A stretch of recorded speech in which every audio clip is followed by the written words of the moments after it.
And that really wasn't the right call. I learned rather quickly that this person, despite their best intentions, didn't have the passion for it that I did. They weren't there to put in the time that I was putting into it. And so I wish I hadn't been so scared of failing financially that I made a dumb decision. But let me ask you this, Jamey. If you were to start over today, right? If you're going to do things, Stegmaier Games falls off into the ocean, never to be seen again, Wingspan sales drop to zero, you got to start over.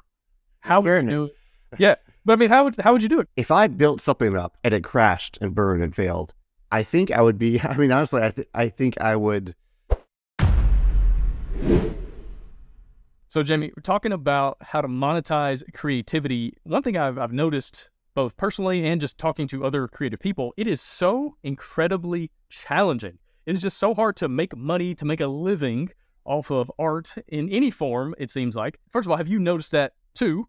Or have you found like the golden ticket and you're like, hey, this is easy for me? But have you noticed that too? And then why do you think it is so hard for so many people to monetize creativity? I think part of it is sometimes our passions don't align with what is actually lucrative.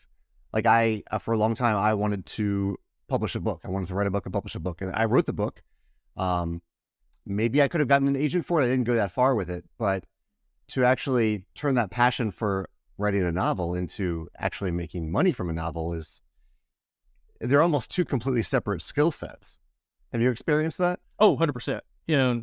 One thing I've noticed is people who are really good at art are typically really terrible at business. And then oftentimes vice versa, right? The odds that you are born with both sides of your brain really good at those things is very, very rare. You might be able to be really mediocre at both. I've met people that are like fine, at both sides. But yeah, I think there's something, and history is just full of incredibly artistic people who got screwed over by really smart business people, right? And so I think that's another thing is that it makes it challenging as an artist or as a creator or an inventor is it's kind of easier to take advantage of you because you don't want to deal with the taxes and the profit and loss sheets and like all that stuff. And then unfortunately, if you run into the wrong kind of person, I think the Elvis Presley movie that came out recently was talking about him, like his manager stole so much money and had him doing all these projects, all this stuff. And he just wanted to make music. He just wanted to be out there on stage and do all that. And so I think that's another challenge because in today's world, you have access to everybody. Back in the day, there were so many gatekeepers you had to go through. But now you can go online and you can build an audience and you can do it all yourself. But even still, we don't have this overabundance of people making money creatively, especially considering how many people are doing art. So what else do you think it is? Well, and to touch upon what you're saying there a little bit is, we have access to everybody. We also have access to so much information. If you wanted to be an expert at something specifically that you aren't already an expert at, you could probably gain expertise in that subject. But we're limited by our own time, our own resources, our own priorities, our other projects. An example of this for Stegmaier Games, the company that I helped to run, is we have a game. Actually, you're wearing a shirt right now that for one of our big games, Scythe. And for a while, people were asking us to make a role-playing game for Scythe. And it is possible that we could have made some money making a role-playing game for Scythe. But I realized after people started showing role-playing games to me in the Scythe world that I knew I'm not a role-playing gamer. I played tabletop games. I don't play role-playing games. So I knew nothing about what makes a good role-playing game, nor did I realize, this is the bigger thing that I realized, I don't know anything about selling role-playing games. It's a completely different distribution model than tabletop games. The market is, I would have to do so much market research to understand how that system works. I could do it, but I'm already successful at selling board games. So why pivot over there if I already know this? So it's kind of this limitation of the information is there, but do I actually want to access it? Do I want to spend all that time to figure out how to do it versus something that I'm already doing decently? Yeah, that's a good point. And especially when it comes to time, it's a zero-sum game. You only have so much. And if you're going to put in a bunch of time and effort and energy and money and all this stuff into something like that, then that means you're not putting that same effort and all that into the next game that you're working on. And which one are you going to make more money at? And that's the thing, kind of what you're going back, what you're saying earlier is you might be really excited and passionate about something that's not particularly lucrative, that's not making a lot of money. I remember one time years ago, I was when I was working with homeless folks in Atlanta, and there was this guy who was an intern at one of the organizations, and he was going through law school, and as part of his law school program, he had to work for a nonprofit or something like that for a certain amount of time. And so he was working with this homeless ministry downtown, and he and I got hooked up at one point, and we were going under the bridges and doing different things. I'm talking to him about all the different stuff. And I said, "Oh man, you're gonna be a lawyer. That's cool. You make good money doing that, right?" And he goes, "Yeah, you know." And the type of law he was going into was like super lucrative. And I was like, "Man, you should think about homeless ministry though. Like, you make a lot of money doing homeless ministry. I get a lot of big checks." He goes, "Really? No, man, I'm just messing with you. Like, there's no money in this. It's just something that if your heart's not in it, then it's not gonna work." And I feel like that's a lot of art. Like, it's hard to. It's especially because of scale. Let's talk about that. One thing I think you've kind of cracked the code on is you've been able to sell millions of games. That is a very challenging thing to take art and then scale it up. So talk to me about your experience because you didn't just wake up and do this. Like, you started off with a pretty humble Kickstarter campaign with viticulture way back in the day, but now you've managed to sell a ridiculous number of games, especially for our side of the industry. How did you do that? Tell me some insights as far as scale. Well, I think you used a word that I think of often when I think about a first project, for whether it's my first project or someone else's, and that word is humble.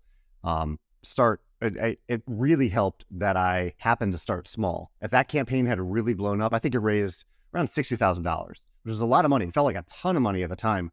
But if that had raised $600,000 and we were making 15,000 games instead of 1,500 games, or I think we made 2,500 in that first sprint run. Even 2,500 of a thing is a lot of copies of a thing to make, but scaling up would have been difficult to do it off the bat. I'm glad that I was able to get my foot in the door, see what worked, see what didn't work, see what did scale well, before having some bigger projects come along. And so I think that can be intimidating, I think, for any creator. If you're making one copy of something, that first copy is, depending on how you look at the math, can be very expensive, but it's also just one copy of it compared to an unknown quantity if your project really takes off. It's daunting, I think. Yeah, and that's a good point in that success can ruin you, right? Overwhelming success, especially when you haven't built up the foundation of understanding. Because I know I made so many mistakes with my first project, and then the next project I made a few less mistakes, the next project a few less, and so in my first project, I think I had 300 backers, nothing crazy. And again, I printed just a handful of copies like you're talking about. But then I noticed that in the manufacturing that there was a misprint. It was my fault. I had sent them the wrong art file and the layers were messed up. And so some of the information on the card that had to be there was underneath other information, so you couldn't see it. And so I had to go back to the manufacturer, print the correct cards, and then mail those out to everybody. Now, luckily, I was only mailing out 300 of those and not 3,000 or 5,000. Like, that would have changed the math of everything. And so, like you said, like, it's okay to start humble. I think a lot of people, they see $1 million campaigns, they're like, "Oh, that could be me." It's like, it could be. Are you sure? Like, be careful what you wish for. Like, it might not be what you want. Like, wait 5 years, then run $1 million campaign or something like that. I think that's a good point. Now, speaking of crowdfunding, a while back, you pivoted away. You ran several campaigns that were very successful. The side campaign made millions of dollars. You did a lot of really cool stuff on crowdfunding. You have a blog devoted to crowdfunding. Like, you were a crowdfunding OG. Like, you were one of the main people that the internet would go to for information and advice and best practices. But then you decided that you wanted to do something different. So tell me about the process, the mindset, like why you did that, and kind of the insight behind it. Yeah, I mean, there were a lot of reasons for the switch over. Part of it was kind of personal / emotional / psychological, in that it was after the Scythe campaign was delivering, and we were delivering early, and we were delivering really the thing that everyone had hoped that we would deliver. The game has done very well, and people were happy to get it. And yet there was, we were talking about passion earlier, there was the passion from the buyer side, and how that kind of manifested in some ways that made me a little bit worried. It also made me worried in terms of scale, when one of the fulfillment centers didn't really follow through on their promises. They weren't packaging the games well. I'm rather lucky, really, that a number of those games arrived in good condition. And that was one fulfillment center covering Europe, like the entire region of Europe. And it made me a little scared for a little while to use fulfillment centers versus going directly to retailers, distributors. I've now pivoted back to also selling directly. But just some things like that, especially given the scale of Scythe, that made me nervous and made me want to try to improve our relationships with retailers and distributors, which is another thing actually about this discussion about monetization. Like, are you just selling to individual people, or are you trying to get into stores around the country or around the world? Yeah. So anyway, we switched over to that method with our next game, Charterstone, of primarily selling to retailers and distributors, and seeing how that went. And it went fine, but it was definitely, it felt a lot different than getting all that money up front. We were kind of making something in the hopes that it would sell, in the hopes that people would want it, in the hopes that distributors would want it. And fortunately they did, but there was a lot of risk there to try that. Yeah, absolutely. But I guess in a lot of ways, there's always risk no matter what you do, right? It's just a matter of where is the risk in the timeline. But go back to what you just said as far as like distributors versus retailers versus direct to consumer, things like that. That's a whole different marketing plan, like which way you're going to do it. If you're going to run a campaign, a crowdfunding campaign, that has a very specific marketing plan that you have to come up with, versus if you're just going to try to get into stores and distributors and things like that.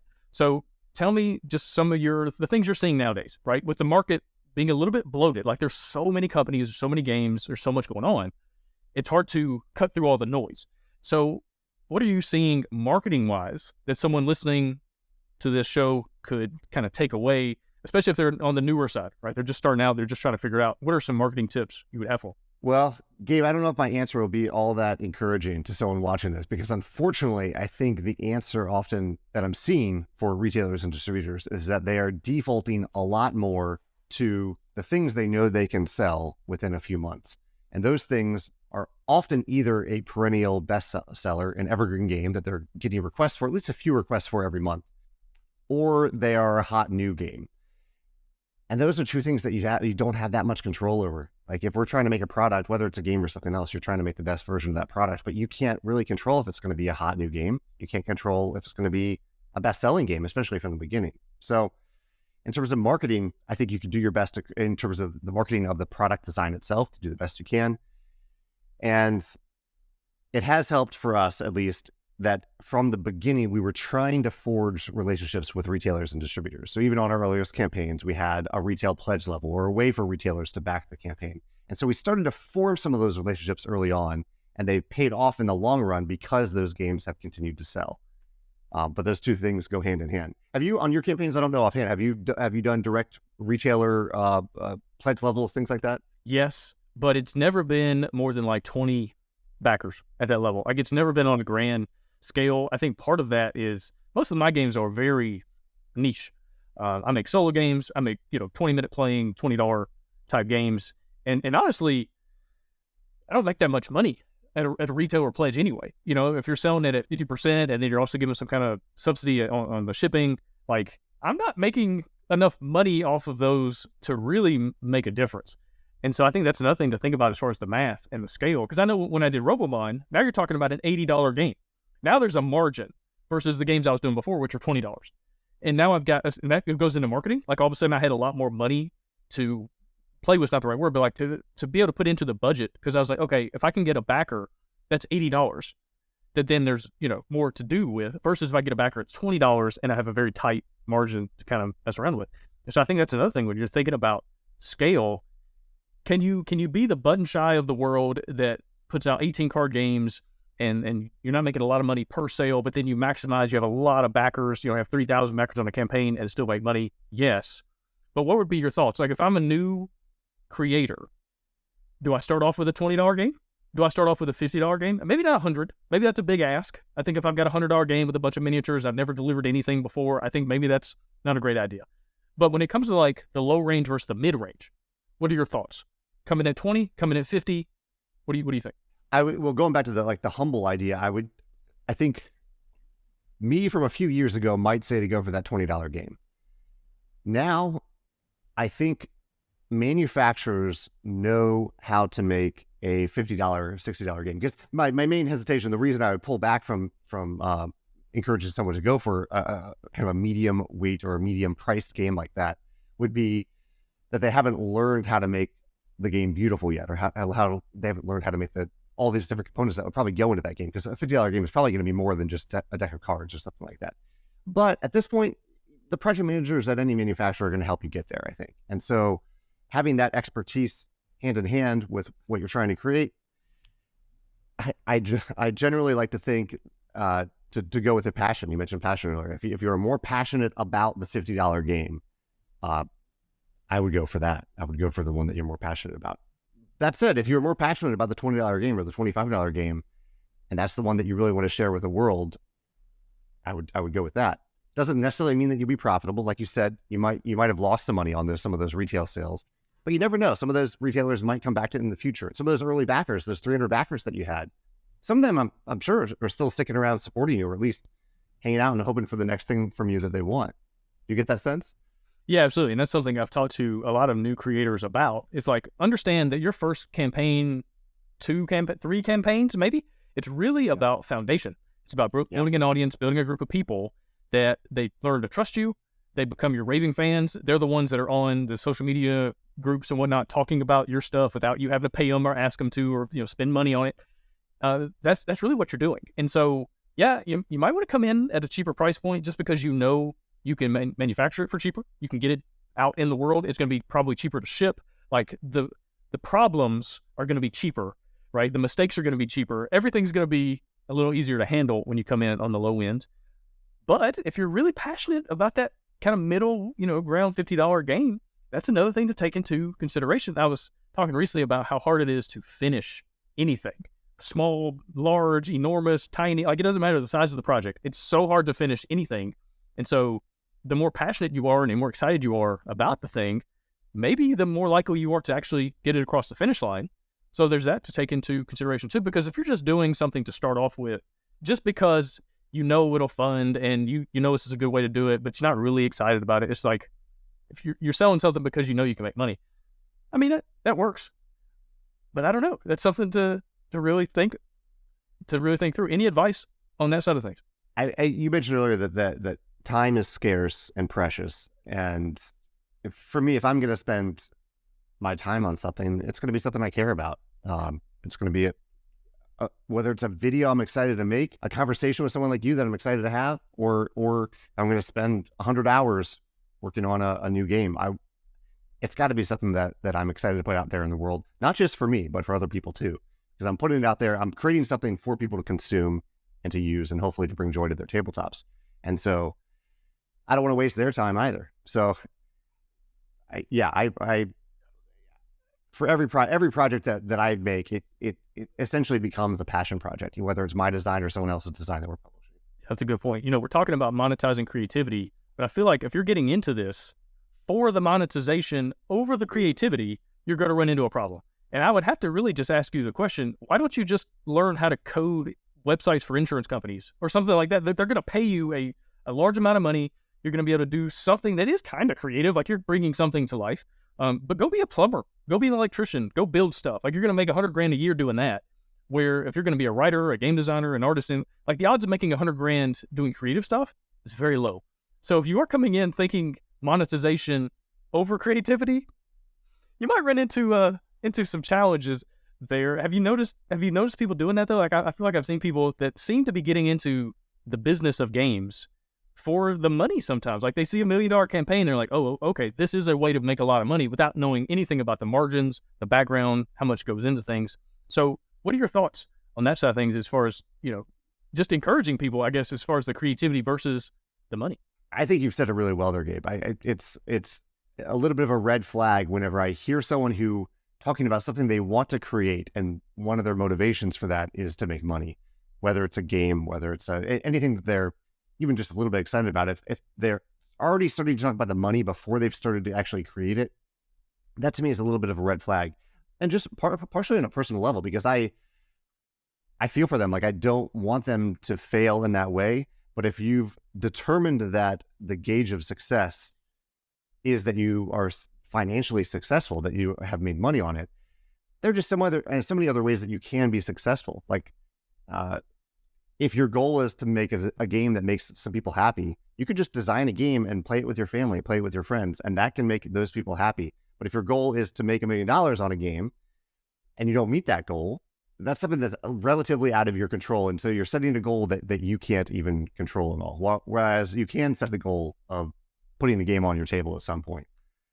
So yeah, that it's a big red flag when I hear about that, whether it's for designing, for creating a new product, or creating a YouTube channel, a podcast. If you're getting into that for the money, you're probably not going to have that work out. Yeah, that's a really good point. I mean, there's one thing to be said about like paying your bills and getting to a place where you're stable enough, but if you're really getting into this to be rich and famous, good luck, because most of the people I know that have gotten to that place where they are, doing a creative thing and they have a lot of money in their bank account, and they drive a nice car, big house, all that. For the most part, they got into it because they loved it. And out of that love, they got really, really good at it. And the thing about being really, really good at something, people will pay you to do that thing. And maybe you go into movies where you make a lot of money, or maybe you go into game design where even the top end is not making crazy, but you can still make a very good living. I think that's something to think about because, like you said, what does success look like? And really stepping back and defining that. Because if success is monetary in your mind, especially if that's in like the top, 1, 2, or 3 priorities, go do something else and just do this stuff as a hobby. Because I mean, it's just the odds of selling millions of games like you have, the odds of becoming Alan Moon and having a Ticket to Ride type game that sells a zillion copies every year forever, is very, very low.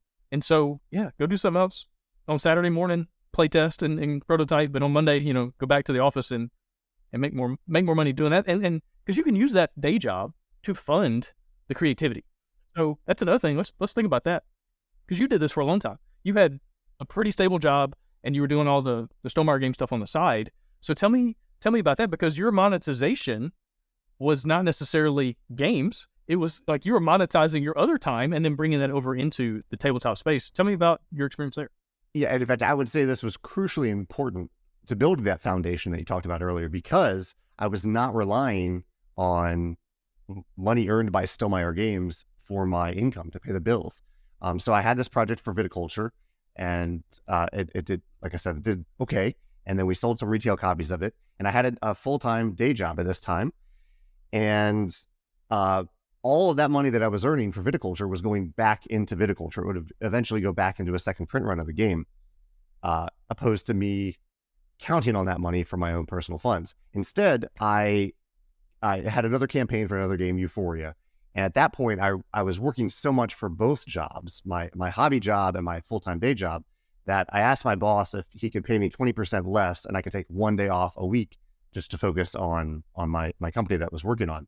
I did that for 5 months, and things were going well enough at that point that I had enough saved up that I could go for a year. Basically, I could just make Stegmaier Games my full-time job for a year and see if that worked out. And so I ended up quitting my day job at that point. But tiptoeing into it and not relying on those funds, they might have been the make or break point for the company, because I was able to put all that money back into the company instead of using it to pay my own bills. When did you have that tipping point? How did you do that? Well, I had an interesting scenario because I was living in Honduras, where cost of living is basically nothing. And I was working for a school that provided free housing. And so I'm not paying rent. I'm not having to pay nearly as much for just normal living expenses. And so that allowed me more flexibility, even though I have a bunch of kids. I've got 4 kids and a spouse. Like, that changes the math on everything. But because of where I was living. And so I think that's another thing to think about if you're going to try to monetize creativity, is what are you willing to sacrifice? Are you willing to move to a cheaper place? Like, now I live in the middle of nowhere in Alabama. It's still relatively cheap. Nowhere near as cheap as Honduras, but still pretty cheap to live where I live. My mortgage is very low. It's just easier to monetize creativity when I'm not paying $3,000 a month for rent, like I might be in big cities and things like that, and trying to have enough space for all these kids. And that's another thing just to kind of think about is also, do you have a spouse or a partner or something that makes really good money, so you can take a step back and make less money, trying to start things off, trying to get into creative, something, even if you're not starting a company, even if you're just trying to pitch to publishers to write a book, to make a game, but do you have somebody else that can kind of make more money that allows you to do that? Like, I've got a friend, his wife is a doctor. She makes a ton of money. So he makes games because he's able to do that. Now, if his wife wasn't a doctor, he probably wouldn't be able to be in this space because he just wouldn't be able to pay his bills. And so I think that's nothing. What are you willing to sacrifice? And do you have the people around you that can kind of all come together as a team to make it all work? And so what would be your advice there, as far as like, how do you, because it's really not about creativity as much as your entire life. It's like, how are you willing to build your entire life? Tell me some of your experiences. You talk about the corporate kind of world and then slowly moving in. But what else as far as like a life?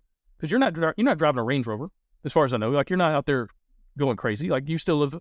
Like do you still live in the same condo that you've lived in forever? Like even though you're making a lot of money now. No, I don't. No, I lived there for around 14 years, and I drove a 2003 Camry for a long time. My girlfriend Megan and I moved in around 3.5 years ago, and I did eventually. I got a different car. I have a slightly nicer car now that I have fun driving.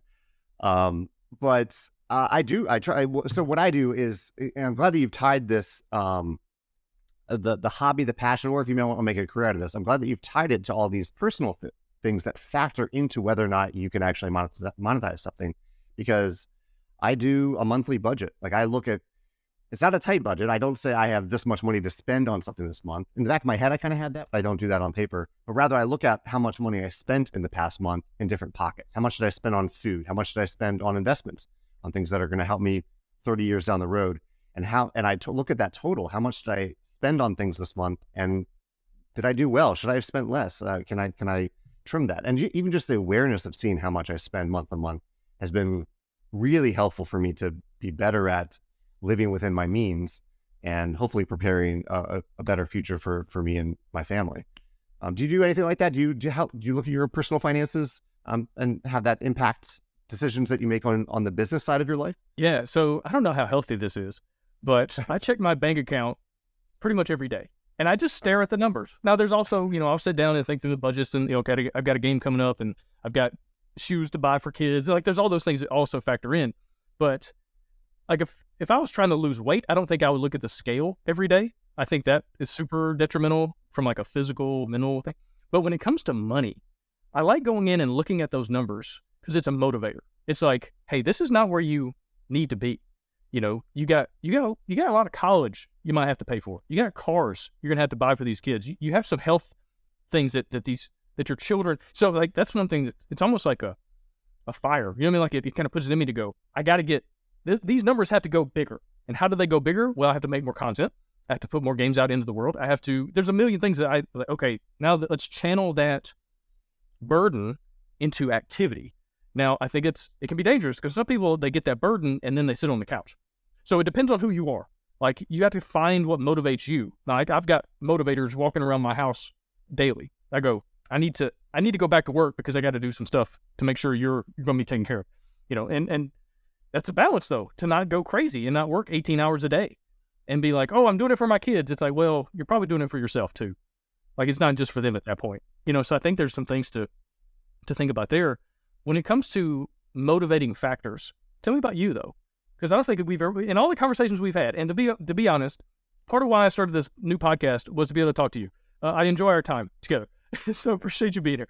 But tell me about some of the things that have motivated you over the years and just how you continue to keep going, how you continue to come back and have new ideas, new games. What works for you? The mission at my company is to bring joy to tabletops worldwide. And I do come back to that a lot. I know it's, a mission statement, whatever weight that actually holds. But I do think about it a lot because I see people talking about our games. I'm on social media. I see if people are excited about our games. I see if they're not excited about our games.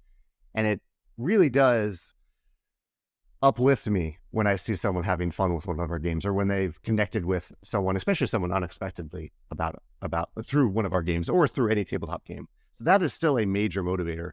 On a personal level, I would say money is fairly low down on the list. Money is pretty much throughout the 10 years that I've run some of our games has been, can I make enough to live and, have a house over my head, have food? Can I do those things? And maybe over the years, it has become I've notched that up a little bit and wanting to live generously, I guess is a way to put it. And sometimes that means charitable or for people who have needs that aren't met. But part of it is also about my friends and family. Like I want to be someone who can pick up the bill at dinner from time to time and just make everyone at the table a little happier because they don't have to worry about that type of thing. So money has gone up a little bit in that way. But in between all that, the meta of bringing joy to tabletops worldwide, everything below that is I'm really trying to make other people around me happy. And that's not always a great motivator because I can't really control other people's emotions around me, but it is a motivator for better or for worse. Do you think about that yeah. What do you think about that? So as you're talking about the generosity thing, I think it's a Dave Ramsey quote where he says, live like no one else so that you can give like no one else. And the idea being, sacrifice, especially early, build up your savings, build up your investments, build up this life, pay off all your debt, live within your means like we're talking about. That way you can get to that place where, one, a crisis doesn't blow up your whole life, right? Where something bad happens and you're like, I don't have any money to pay for this, because no, you've been planning ahead. But also you get to a place in your life where when someone has a need, you can help them out, right? Small or large. So that's something I also think a lot about. It's like, I want to get to a place where it's not just about me and mine having enough. It's like, how can I help other people have enough as well? And I think with creativity too, though, you're also doing that, but not necessarily from a money standpoint. I think you're already thinking through, how can I bring joy to the world? I think the table is a very sacred place, and the more we can bring people to the table to have fun experiences and, live some life together, the better the world gets. So you can already be doing that with creative, things, but then also to get to a place where you can do it with money as well. It's just a beautiful, beautiful thing. But let me ask you this though. When it comes to monetizing creativity, is it easier to become a publisher and do that? Especially in games, it's hard to make money in any aspect. But just in general, if someone really wants to make a living at this, can they do it as just a writer, as just a designer, as just a creative person? Or are they going to have to get into the business side of things, whether they want to or not, because that's just where more money is? If you want to make a career out of it, I think you almost have to be the creator. You have to be the publisher. I think there are you mentioned Alan Moon earlier. There's Alan Moon's. There's I'm blanking on the designer of Pandemic. He's done well. Matt Leacock. Matt Leacock, yeah. Who, in fact, I think Matt has actually started a publishing company at this point, but for a long time he was just a designer. There are outliers, I think, that can make a career and a really wildly successful career out of being just a designer. But I think it's pretty rare. Even for publishers that try to be generous with their royalties, you have to sell a lot of games for that, and a lot of games on an ongoing basis, year to year, month to month, for you to pay those bills year to year, month to month. So I think it's pretty rare. What do you think? Yeah, I think, again, we're talking about, it also depends on the industry. If you're going to get into writing, if you're going to write a book, well, you might be able to sell 10 million copies, potentially, and all of a sudden you can just sit down and write and let the publisher take care of the marketing and all the graphic design and the typesetting and all that kind of stuff, and you just sit down and write at your keyboard. But yeah, if you're in the game space, publishing seems to be the better option if you want to make a living. Now, a lot of people don't care. They want to do their day job and they want to have fun, doing this on the side. But for me personally, I was talking to a publisher, this was years ago, about, I was pitching a game to them, and I asked them, I was like, well, if it does work out, give me the percentage. Like, what's your normal rate? And they said, oh, we pay 6%. I was like, dang, where does the other 94% go? And then so later on, when I was like, I'm going to get into the publishing side, because I realized the publisher's not keeping 94%. Like, they're not just being stingy with, like the margins are crazy and all that. But I at least want to be the one who determines where the 94% goes. Or if I'm designing the game, the 100%. It's all on me. And I want to have the ball in my hands, and I want to decide the things. I'm going to make a lot of mistakes. I'm not really good at a lot of these things. I'm going to have to learn and grow and figure things out. And I'm going to have to find other people to bring on to kind of help fill my gaps, and people who are really good with spreadsheets and really good with logistics and really good with the math, because really, I don't know. But I was super excited about that. And I think that's another thing to think about if you're going to try to monetize creativity. What are you excited about? If you're only excited about the creation aspect, then maybe stick to that part. But if you're also excited about the things you're going to have to learn and the ways you're going to have to grow as a person, the skills you're going to have to pick up, then maybe it can work out for you to go into the other side of things. But I think you just have to assess yourself and kind of know who you are. But let me ask you this, Jamey, if you were to start over today, right? If you're going to do things, Stegmaier Games falls off into the ocean, never to be seen again, Wingspan sales drop to zero, you got to start over. How would you do it? Yeah. But I mean, how would you do it? Because you already have the skills to be able to do it again. You've done it once. The evidence is there to say you could do it again. Why not? And so talk to me. What would you do? Especially, someone listening to this is thinking, okay, I want to get into this space. What should I do? How would I do it? What would you do? If I built something up I built Stegmaier Games up over the last 10 years, and it crashed and burned and failed, Not that it's inherently a failure to build something up and have it slowly die out or suddenly die out. You still build something, you still hopefully made some people happy along the way. I think I would be, I mean, honestly, I think I would be a little hesitant to jump back in and start something new again right away. I think I might need to take a break and work for someone else for a while. Use one of the skill sets that I've earned from my experience, that I've learned, and hopefully help out another company with that for a while. And I might get that itch later on. I definitely have, my whole life I've had this entrepreneurial itch. I'm very lucky to be able to run my own company, but I think it would be tough to immediately jump back into that. And I think that would be my inclination. Well, let me reframe. Yeah. Well, let me reframe the question a bit. What if you bump yourself in the head, you got amnesia, Stegmaier Games in your mind doesn't exist anymore. You're just going to start over. Yeah. It's not that you burned it to the ground. You didn't say a bunch of things online and get canceled and nobody wants to buy your stuff anymore. Let's just pretend it's day zero. You're starting over. You didn't go through this traumatic experience. You're just starting from zero. How would you do that? Okay. How would I do that? Well, can I mention? I'll mention one thing that I would do differently. That's tied to money. Early on, I was really worried about pretty much every dollar that I was spending on anything, on prototypes, on the $10 that it would cost to mail a sample to a reviewer.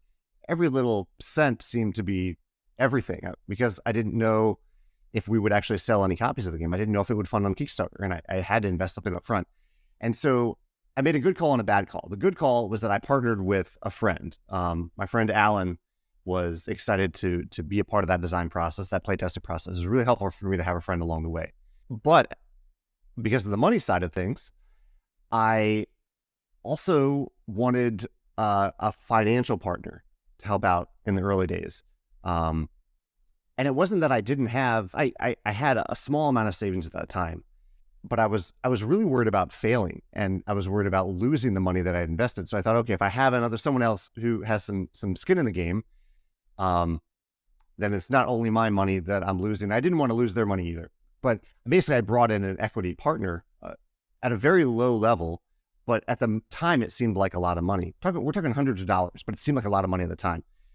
And that really wasn't the right call. I learned rather quickly that this person, despite their best intentions, didn't have the passion for it that I did. They weren't there to put in the time that I was putting into it.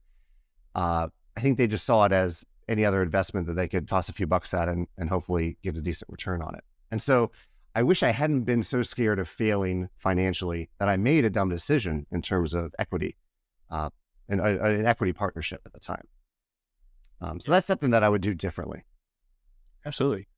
Would you do crowdfunding again to get going? Yeah, absolutely. If I was starting over from scratch, yeah, I would. Yeah, I think the math, it just makes too much sense. Like, you just need that big investment if you're going to bring something to market, and the art, the graphic design, everything is expensive. Things are getting more expensive by the day. And so I think, crowdfunding, I don't know of very many people who have been able to do it without it. I know Plaid Hat Games, they started out not having to need crowdfunding, but that was years ago. And so I don't know. And also, I guess from a marketing standpoint, crowdfunding campaigns bring in people. They put your stuff out into the world. So maybe even if you didn't need the money necessarily, just the marketing aspect and just having people talk about your game and getting excited about it and building up a community, I think even from that standpoint, it makes a lot of sense if you're going to start over, to start there. At the very least, it's a huge part of the gaming industry. I can't speak as much about other industries anymore. I'm sure there are some that thrive on crowdfunding, others that don't. But gaming, board game, tabletop gaming, it has long since been legitimized as a way of bringing something to life that people look to and get excited about. So absolutely, I would start there. Well, Jamey, let me ask you this, kind of switching gears just a little bit. Why do you think people should design games? Right? What are the skills that are involved? Even if you're never going to try to get it published, you're not going to try to, start a business or anything, but just the skill set, just everything that goes into creating a game. Why should people do that in your mind? So when I was a little kid, I designed some games just for fun. And at the time I thought I was designing games. What it meant is that I would usually take another game and I would make my version of it. And that process in itself was really helpful for me as a kid to put my creativity and actually put something on the table. I wrote little rule books. I had little game components, things like that I drew out. But what I didn't do is I didn't play test. I usually, with these games, I play them one time, and that was all they ever got to the table. As an adult now that I'm actively playing and designing games and developing games, I've learned so much about that playtesting process, that process of learning constructive feedback from other people and taking that feedback and improving the thing that I'm working on. And that skill set, I think, can be applied to anything. Putting something out there that you are vulnerable about out there to the world to share with people, and taking that feedback and actually making it better, going through that process step by step, day by day, I think is it's a universal skill set to have, even if nothing else comes of that game. Yeah, I definitely agree. The confidence that you have to build up to be able to say, hey, I made this thing. I want you to see it, try it out. Let me know what you think. That is not a small thing to overcome, and there's so many people that are afraid of like public speaking, and they're afraid to like put themselves in front of other people. And I feel like game design, because of the playtesting process, really does that. And then also I think the process of creating a game has so much problem solving built in. That's why I love that you were doing it as a child, because I feel like as a kid, you're having to develop all these things that are like problem solving. This doesn't work. How do I make it work? This is a broken mechanism, whatever. How do I fix it? And I feel like that's maybe the best life skill you can learn is problem solving. So do you agree? Is that something else you kind of thought about? Yeah, absolutely. And that's why I go back to that story where I wish as a kid I'd actually played it more than once, because I could have developed some of those skill sets because a lot of the reason that I didn't go any further is that I'd put it on the table and it wouldn't work all that well at all. And I'd be so discouraged that I just move on to something else. I'd design something else so I'd go play outside. And I wish I had played it at least one more time, taken that feedback and played it one more time, because you're right. It's an amazing interface for problem solving. Yeah, definitely. And then also just to be able to scratch that creative itch. I feel like humans in general are creative. I feel like that's just part of how we work. And even if like you're an accountant and all you do is numbers all day long, I feel like there's still like a seed of creativity in you, because I've never met a non-creative child. I've worked with kids. I've worked with kids in an orphanage going through like terrible trauma, like very difficult situations. Even they, in all their crazy, the crazy of their life, the chaos of their lives, were hyper creative. They wanted to draw, they wanted to color, they wanted to come up with stories, they wanted to make up their own games. But somewhere along the way, that falls off. And I don't think it's because we, grow out of it. I think life maybe pulls it from us. Maybe the way we do school, maybe the way, we kind of build relationships, and we're afraid to like you're saying, be vulnerable and put ourselves out there. We're afraid to be rejected or discouraged. And so I think the creativity in us is killed, not that it, just doesn't exist anymore. And so, man, what are your thoughts on that as far as like creativity in people in general? I was thinking about this the other day because I was at a game day and a friend brought their kid, and a little 4-year-old kid was just having a ball by himself building like a magnet block structure, and he was telling a story while he was doing it. And he was just off in his own little world. I could hear him because I was playing a game on a kind of nearby, and it made me so happy that he was so freely creating this thing that there were no stakes at all. Like, he wasn't thinking about if he had enough time to finish the story, or he wasn't thinking about his family. He wasn't thinking about if he could monetize this story or this structure that he was making. He was completely free in that creativity. And we've talked a lot today about monetization, and I think it's absolutely important to think about those things if you are trying to make a career out of game design. But you also mentioned the idea that sometimes you can just have a hobby for the sake of having a hobby, for the sake of creation. And I think a lot of great things can come from that. A lot of creative ideas and solutions can come from not having the burden of monetization sometimes, and not having the burden of paying the bills based on this thing that you're creating. And I think that's how sometimes I want to be able to tap into that inner child a little bit more with those types of projects, and maybe give myself permission to make something not for publication, but just for the sake of creating it. Yeah, absolutely. I agree. I love that. I think that's a good place to end our conversation. But Jamey, where can people find you? Do you got any projects you want to talk about, or tell people where they can find you online? Yeah, the hub for everything that we make, I'm lucky I'm wearing the shirt today, is stegmaiergames.com, where I have a blog about crowdfunding and entrepreneurship. I also have a game design YouTube channel where I share games that I enjoy and the mechanisms that I've learned from them. And I have Instagram, social media, all those things. The best way, whatever's the best for someone watching this, that they want to stay connected, we have it on our website. Awesome. Well, Jamey, really appreciate your time. Thanks for being here. Thanks, Gabe.